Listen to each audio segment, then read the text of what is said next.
చూస్తున్నాం ఇక్కడ ఉద్యోగుల ఆందోళన పొద్దు నుంచి దాదాపు 2 గంటల నుంచి ఇక్కడ చేస్తున్న ఏ ఒక్క అధికారి కూడా నాయకులు ఇంతవరకు ఎక్కడ రాలేరు. వీళ్ళకి ఎవరు కొత్తది కూడా అడగట్లేదు. ఏదైతే గతంలో ప్రచారంలో ఉన్నప్పుడు అభాయిస్తం కింద ఇచ్చిన హామీని 317 జీవో రద్దు చేస్తారని చెప్పేసి అప్పుడు ఇచ్చిన హామీ అధికారంలోకి వచ్చిన తర్వాత 48 గంటల్లో రద్దు చేస్తా అన్న రేవంత్ రెడ్డి గారు ఇంతవరకు కూడా పట్టించుకుంటలేని చెప్పేసి ఇక్కడ గాంధీ భవన్ ముందట ఇదే అక్టోబర్ 2 రోజు గత సంవత్సరం కింద అధికారంలోకి వచ్చాక నేను రద్దు చేస్తా ప్రత్యేకంగా 48 గంటల్లో అని చెప్పేసి అన్న రేవంత్ రెడ్డి ప్రస్తుతం సంవత్సరం గడిచి వస్తున్నా సరే ఇంకా రద్దు చేయట్లేదు అని చెప్పేసి ఇక్కడ ప్రతి జిల్లాకు చెందిన వాళ్ళు ఇక్కడ వచ్చేసి ధర్నా చేయడం జరుగుతుంది.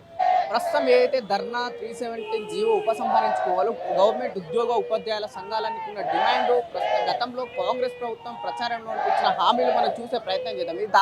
ఇదైతే తెలంగాణ రాష్ట్ర కాంగ్రెస్ కమిటీ అసెంబ్లీ ఎన్నికలు ఇచ్చిన అభయస్థ మేనిఫెస్టో ఇంద్రమ్మ రాజ్యం ఇంటింటా సాధ్యం అని చెప్పేసి ఇక్కడ ఒక మేనిఫెస్టో ఉంది. దీంట్లో ఉన్న డిమాండ్లు చదివే ప్రయత్నం చేద్దాం. ప్రభుత్వం ప్రైవేట్ ఉద్యోగుల సంక్షేమం, ప్రభుత్వ ఉద్యోగులందరికీ పెండింగ్లో ఉన్న 3 డిఏలను తక్షణమే చెల్లిస్తాం. రాష్ట్ర వ్యాప్తంగా ఉద్యోగ ఉపాధ్యాయులకు ఫస్ట్ తారీఖు వేతనాలు అదేవిధంగా చర్యలు తీసుకుంటాం. సప్లిమెంటరీ బిల్లులను 10 దినాల్లో చెల్లిస్తామని చెప్పేసి పూర్తిగా హామీ ఇవ్వడం జరిగింది. ప్రస్తుతం ఉన్న సిపిఎస్ విధానాన్ని రద్దు చేసి ఓల్డ్ పెన్షన్ ఓపీఎస్ విధానాన్ని అమలు చేస్తాం.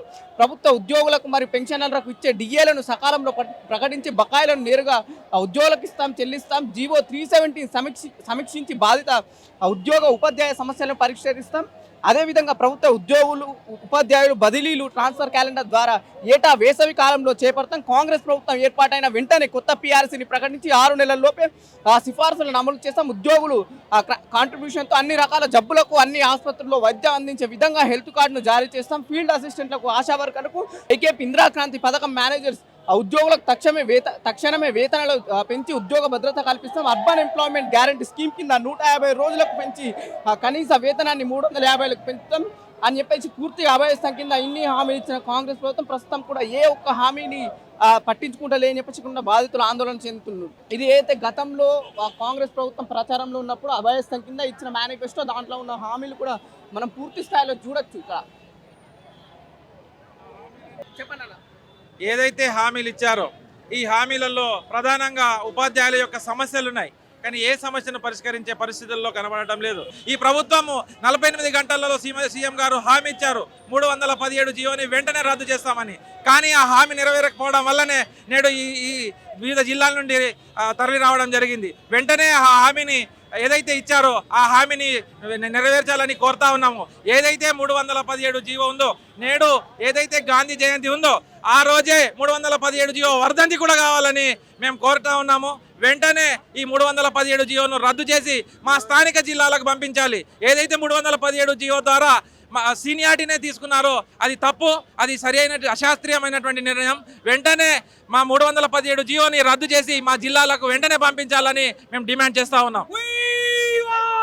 ఇదే ప్రస్తుతం ఉన్న కాంగ్రెస్ ప్రభుత్వం గతంలో ప్రచారంలో ఉన్నప్పుడు దాదాపు ప్రభుత్వ ప్రైవేట్ ఉద్యోగుల సంఘాలకు 9 హామీలు ఇచ్చిన ప్రభుత్వం ప్రస్తుతం ఏ ఒక్క హామీ కూడా అమలు చేయట్లేదని చెప్పేసి ఇక్కడ ఉద్యోగ సంఘాలన్నీ ఉద్యోగులు ఎక్కడెక్కడ స్థానికేతరులు వాళ్ళ జిల్లాలను ఉద్యోగాలు అందించాలని చెప్పేసి ప్రభుత్వానికి వినతి అందించిన దాదాపు 10 నెలలు కూడా ఏ ఒక్క ప్రభుత్వ అధికారి కావచ్చు నాయకులు పట్టించుకుంటలేరని చెప్పేసి ఇక్కడ ఆందోళన దిగడం జరిగింది. వాళ్ళతో మాట్లాడడం అన్న దాదాపు 9 హామీలు ఇచ్చింది కాంగ్రెస్ ప్రభుత్వం అభయస్థం కింద గతంలో ప్రచారంలో. ప్రస్తుతం ఏ ఒక్క హామీ కూడా పూర్తి స్థాయిలో నెరవేరలేదు కదా, ఎలా చూడొచ్చు ప్రభుత్వాన్ని? మాకు ఇచ్చినటువంటి 317 జీవోని నేను 48 గంటల్లో నేను కనుక అధికారంలో వస్తే 48 గంటల్లో 317 జీవోని నేను రద్దు చేసేసి మీ యొక్క స్థానికత జిల్లాలకు పంపిస్తామని ఏదైతే మాట వాగ్దానం చేసిరో ఈ వాగ్దానాన్ని మేము మళ్ళా మాకు ఒక కొత్త జీవితం ప్రసాదించినట్టు అయింది. ఎక్కడి నుంచి వచ్చారమ్మా మీరు?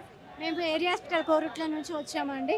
దాదాపు ఉద్యోగులకు ప్రైవేట్ ఉద్యోగులకు అందరికీ 9 హామీలు ఇచ్చిన అభయస్థం కింద ఏ ఒక్క హామీ కూడా పూర్తిగా నెరవేర్చలేదు. ప్రస్తుతం ఇక్కడ 10 నెలలు కావస్తున్నా ఇంత ధర్నా చేయాల్సింది కదా, ఏ ఒక్క నాయకుడు వచ్చి మిమ్మల్ని మాట ఇచ్చారా మేము పరిష్కరిస్తామని? లేదు అండి, మాకు ఆల్రెడీ ఇచ్చారు, మేము కంపల్సరీ చేస్తామని ఇచ్చారు. కానీ ఉన్న గవర్నమెంట్ ప్రస్తుతానికి మాత్రం సబ్ కమిటీ వేసి పక్కకు జారుకున్నది. మాకు ఎటువంటి సమాచారం ఇవ్వట్లేదు, అసలు అవుతుందా లేదా చేయడం లేదు.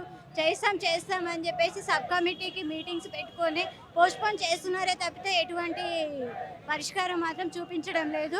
మా స్థానికత ప్రకారం వచ్చేసి వేరే డిస్టిక్ ఉంటుంది, ఖమ్మం డిస్టిక్ అయితే తీసుకెళ్ళి ఎక్కడో నిజామాబాద్లో వేశారు.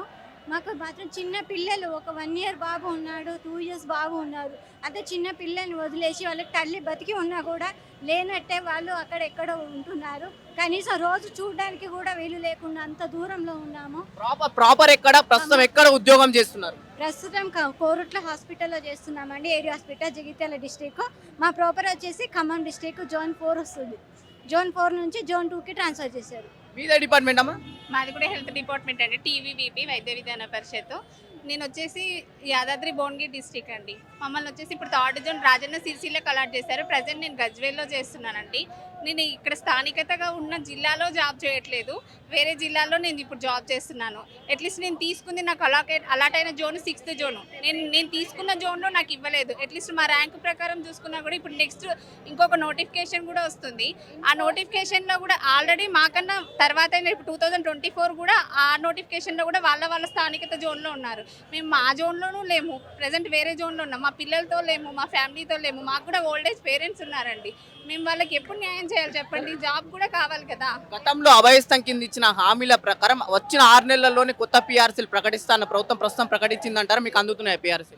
ఏం లేదండి, మేము హెల్ప్ చేస్తాము కానీ మా సొంత పిల్లలకి, కన్న బిడ్డలకి, తల్లిదండ్రులు మేము ఇక్కడ స్ట్రైక్ చేస్తున్నాం. పిఆర్సీ గురించి మాట్లాడుతాం కానీ ఇప్పుడు స్థానిక అంశం. మేము హైదరాబాద్లో పుట్టి పెరిగి ఖమ్మం మెదక్ డిస్ట్రిక్ట్కి వెళ్ళి జాబ్ చేస్తున్నాము. మాకు చిన్న పిల్లలు, నాకు 3 పిల్లలు ఉన్నారు. మా 3 పిల్లల్ని నేను హాస్టల్లో వేసుకొని పొద్దున సాయంత్రం మేము 2 గంటలకు డ్యూటీ వేసేసి మళ్ళీ స్టార్ట్ అయితే 2 o'clock స్టార్ట్ అయితే 3 o'clock స్టార్ట్ అయితే నేను ఇటు వచ్చరికి 9 అవుతుందండి.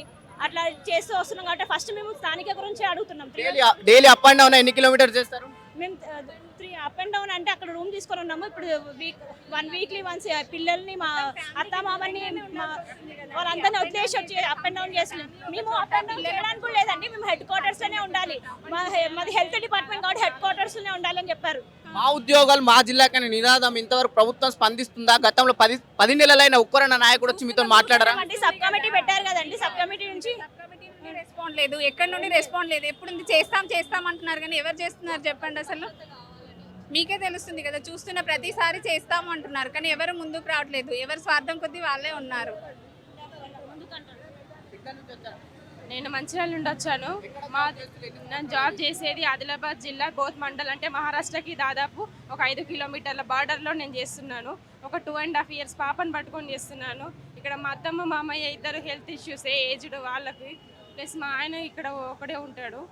నేను దాదాపుగా 420 కిలోమీటర్ల దూరంలో నేను ఒక చిన్న పాపను పట్టుకొని చేస్తున్నాను. దయచేసి రేవంత్ రెడ్డి సార్ ఇదే రోజున గత ఏడాది అక్టోబర్ 2న మాకు హామీ ఇచ్చారు. నేను అధికారంలోకి వస్తే మళ్ళీ మీ స్థానికత మీకు ఇచ్చేస్తా అన్నారు.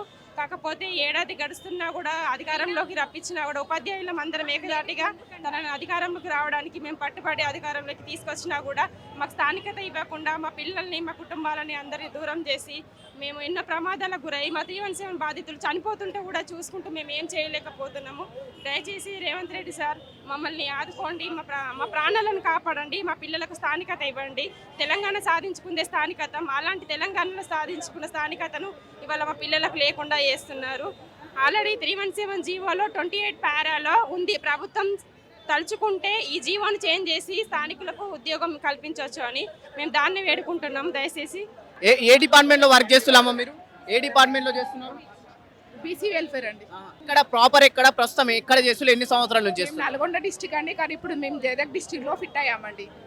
మరి మా ప్రాపర్ మేమే కోల్పోయినామంటే మా పిల్లలు కూడా మా ప్రాపర్ అనేది కోల్పోతారు, వాళ్ళు కూడా రేపు లొకాలిటీ అనేది కోల్పోతారు. కాబట్టి మేము ఈరోజు ఈ ఉద్యమానికి వచ్చాము. 370 జీవో వల్ల స్థానికత కోల్పోతారన్న ఒక ఇన్సెక్యూర్ విధానాన్ని ప్రభుత్వం ఎందుకు మళ్ళీ రద్దు చేస్తలేదంటారు? ఏమో అండి, లోపల ఏ ప్రాబ్లమ్స్ ఉన్నాయో మేము కూడా అదే తెలుసుకోవడానికి వచ్చామండి. అధికారులు కానీ నాయకులు ఎందుకు చర్చించలేరు ఒక్కసారి కూడా ఈ విషయం పైన మీతోని? అంటే కొన్ని డిపార్ట్మెంట్లో పోస్టులు ఉన్నాయి, కొన్ని డిపార్ట్మెంట్లో పోస్టులు లేవండి. నేను మహబూబ్నగర్ జిల్లాలో వర్క్ చేస్తున్నాను. మాది ప్రాపర్ వచ్చేసి మేడ్చల్ మల్కాజిగిరి. పుట్టి పెరిగిందేమో ఇక్కడ, వర్క్ చేస్తుందేమో అక్కడ. రోజుకి 250 కిలోమీటర్లు అప్ అండ్ డౌన్ చేస్తున్నాము. మా తర్వాత ఇప్పుడు డిఎస్సి నోటిఫికేషన్ వచ్చింది, వాళ్ళకి ఈ రోజు నుంచి వెరిఫికేషన్ స్టార్ట్ అయింది. వాళ్ళకి సొంత జిల్లాల ప్రకారం ఉద్యోగం కల్పిస్తున్నారు. మేము మాత్రం ముందు ఉద్యోగం సాధించుకున్నా మేము పరాయి జిల్లాల లోపల పనిచేయాల్సి వస్తుంది. మరి ఎందుకు ప్రభుత్వం ఇట్లా చేసింది? సబ్ కమిటీ వేసింది, 6 నెలలు అవుతున్నా కూడా కాలయాపన చేస్తుంది కానీ దానిపైన ఎలాంటి తీర్పు అనేది ఇవ్వట్లేదు. మరి ఎలాంటి న్యాయపరమైన సమస్యలు ఉన్నా, చట్టపరమైన సమస్యలు ఉన్నా గవర్నమెంటే తలుచుకుంటే రాత్రికి రాత్రే 317 జీవోని తెచ్చి మమ్మల్ని తీసుకుపోయి ఆడ ఈడ్చి పడేసింది. మరి ఇప్పుడు కూడా మమ్మల్ని ఆ విధంగా తీసుకురావాలనుకుంటే ప్రభుత్వానికి పెద్ద సమస్య ఏం కాదు ఇది. కానీ అయినా కూడా సీరియస్గా దీనిపైన దృష్టి పెట్టట్లేదు. ఇంతమంది మా పిల్లలు, మా అత్తమామలు, మా తల్లిదండ్రులు సఫర్ అవుతున్నాం. మేము పొద్దునే 6 గంటలకు ఎప్పుడో బస్సు ఎక్కి వెళ్తే రాత్రి ఇంటికి వచ్చేసరికి 10 అవుతుంది. ఒక్కొక్క రోజు మధ్యలో ఎన్ని యాక్సిడెంట్లు అవుతున్నాయి. రోడ్డు దాటే క్రమంలో, బస్సు ఎక్కే క్రమం లోపల ఆడపిల్లలు రన్నింగ్ బస్సు ఎక్కి కింద పడుతున్నాం మేము అసలుకి. అయినా కూడా ప్రభుత్వం ఏమాత్రం చలిస్తలేదు అసలుకి. ఎందుకని ఇంత కాలయాపన చేస్తుందో మాకు అర్థమైతలేదు. ఇప్పటికీ కూడా మేము రేవంత్ రెడ్డి సార్ని ఒకటి రిక్వెస్ట్ చేస్తున్నాం. 2 చేతులు జోడించి మా కుటుంబం తరఫున, మా పిల్లల తరఫున కోరుకుంటున్నాం. మా సొంత జిల్లాలకు మమ్మల్ని పంపించండి, మాకు తొందరగా న్యాయం చేయాలి. ఈరోజు ఏదో ఒక స్పష్టమైన హామీ వచ్చే వరకు మేము ఇక్కడ నుంచి కదలము. మేము ఏ రాత్రి అయినా సరే, రేపైనా సరే మేము ఇక్కడనే ఉండడానికి దయచేసి అందరం సిద్ధంగా ఉన్నాము. అదేవిధంగా కూడా మేము సీఎం రేవంత్ రెడ్డి సార్ మా కోసం 1 గంట సమయాన్ని కేటాయించి ఇక్కడికి వచ్చి మా సమస్యలు విని మా సమస్యను ఈ రోజే పరిష్కరిస్తారని కొండంత ఆశతోటి ఇక్కడికి వచ్చి ఎదురు చూస్తున్నాం సార్. కొత్తగా వచ్చిన వాళ్ళకి స్థానికత వర్తిస్తుందంటారా సార్? మీకెందుకు వర్తిస్తలే? పాత వాళ్ళకి ఎందుకు వర్తిస్తలే? మీకు ప్రధానంగా ప్రతిపక్షం ఉన్నప్పుడు కాంగ్రెస్ ప్రభుత్వం హామీ ఇచ్చింది, ఇప్పుడు ఎందుకు చేస్తలే అంటారు? మా నోటిఫికేషన్ వచ్చినప్పుడు ఉమ్మడి జిల్లాల ప్రకారం నోటిఫికేషన్ ఇచ్చింది. కానీ ఇప్పుడు ఏ జిల్లా ఆ జిల్లా డివైడ్ అయిన తర్వాత కొత్త జిల్లాల ప్రకారం నోటిఫికేషన్ ఇచ్చింది. వాళ్ళు మంచిగా సొంత జిల్లా లోపల నోటిఫికేషన్ వచ్చింది కాబట్టి ఉద్యోగం ఎగ్జామ్ రాసుకుంటున్నారు. ఏ జిల్లా వాళ్ళకి ఆ జిల్లా అలాట్ చేస్తున్నారు. కానీ మా అప్పుడు ఫస్ట్ మాకు అట్లా చేయలేరు అసలుకి. మాకు కొత్త జిల్లాల ప్రకారం నోటిఫికేషన్ వేయలేదు, పాత జిల్లాల ప్రకారం నోటిఫికేషన్ ఇచ్చారు, ఇది చేశారు. మళ్ళీ 317 జీవో కూడా సీనియారిటీ అనే ఒక అంశాన్ని మాత్రమే తీసుకున్నారు. సీనియారిటీ ప్రకారం తీసుకొని సీనియర్స్కి మాత్రమే న్యాయం చేశారు. జూనియర్స్ అయిన కర్మానికి ఈ జోన్తో సంబంధం లేకపోయినా, మాది చార్మినార్ జోన్ ఉద్యోగం అనేది డిస్టిక్ సంబంధించింది. ఇది అయినా కూడా మాది జోగులాంబ జోన్కి తీసుకుపోయి పడేసారు. అంటే జోన్లో కూడా, జిల్లానే కాదు జోన్లో కూడా మారిపోయినాయి మాది. ఇప్పుడు మాత్రము కొత్త ఉద్యోగులకి ఆ సమస్య లేకుండా కొత్త జిల్లాల ప్రకారం నోటిఫికేషన్ ఇచ్చారు. వాళ్ళు కొత్త జిల్లాలోనే ఉద్యోగం చేసుకునే అవకాశం కల్పించారు. మాకు కూడా అట్లనే ఇచ్చి ఉంటే ఆ రోజు మేము అట్లనే చేస్తుండే. కానీ ఇప్పటికీ కూడా అయినా కూడా గవర్నమెంట్ స్పందిస్తలేదు. అంటే జూనియర్స్ సొంత జిల్లాలో పని చేసుకుంటారు, మాకంటే ముందు సీనియారిటీ ప్రకారం దొరికిన వాళ్ళు ముందు జిల్లాలో పని చేసుకుంటారు. మేము మాత్రం మధ్యస్థంగా ఎటు కాకుండా ఉండిపోతున్నాం. కాబట్టి మేము రిక్వెస్ట్ చేసుకుంటుంది ఏంటంటే తొందరగా సీఎం రెడ్డి సార్ స్పందించి ఈ విషయం పైన మాకు స్పష్టమైన హామీ ఇవ్వాలని చెప్పేసి, ఇప్పటికీ సార్ పైన మేము ఎంతో ఆశతో ఉన్నాము. మేము అందుకని శాంతి ర్యాలీ నిర్వహిస్తున్నాము. కాబట్టి సార్ మమ్మల్ని ఆదుకుంటారని చెప్పేసి, మాకు తొందరగా న్యాయం చేస్తారని చెప్పేసి మేము అందరి తరఫున రిక్వెస్ట్ చేస్తున్నాం. ఏ డిపార్ట్మెంట్ అన్న మీది? మెడికల్ డిపార్ట్మెంట్ అండి. మేము కూడా ఎన్ని సంవత్సరాల నుంచి చేస్తున్నాం? 3 సంవత్సరాల నుంచి చేస్తున్నాము. మాది జోనల్ పోస్ట్ కావడంతో జోనల్ ఇప్పుడు పాత ఉమ్మడి జోన్స్ ప్రకారం గత 6 జిల్లాలకు మేము రిక్రూట్మెంట్ అయ్యాము. అప్పుడు సూర్యాపేట జిల్లాలో చేసే వాళ్ళము మీ జోన్ ప్రకారము ఆ జోన్లో ఎక్కడొచ్చినా పోవాలని చెప్పేసి నిజామాబాద్ డిస్టిక్, జగిత్యాల డిస్టిక్, కామారెడ్డి డిస్టిక్లలో మమ్మల్ని వేశారు. అదేం క్వశ్చన్ అడిగితే మీరు జోన్స్ ప్రకారం రిక్రూట్ అయ్యారు కాబట్టి మీరు జోన్లో ఆ 6 జోన్ ప్రకారం ఎక్కడికి పోవాలో అక్కడికి పోవాలని చెప్పారు. అదే మల్టీ జోన్ పోస్టులు కూడా స్టేట్ మొత్తం, మల్టీ జోన్ పోస్ట్ అప్లై చేసిన వాళ్ళు స్టేట్ మొత్తం వెళ్ళాల్సి ఉంటుంది. సో వాళ్ళు ప్రజెంట్ కొత్త దగ్గర చేసే వాళ్ళు స్టేట్లో ఎక్కడేసినా సరే ఖచ్చితంగా వెళ్ళాల్సి వస్తుంది.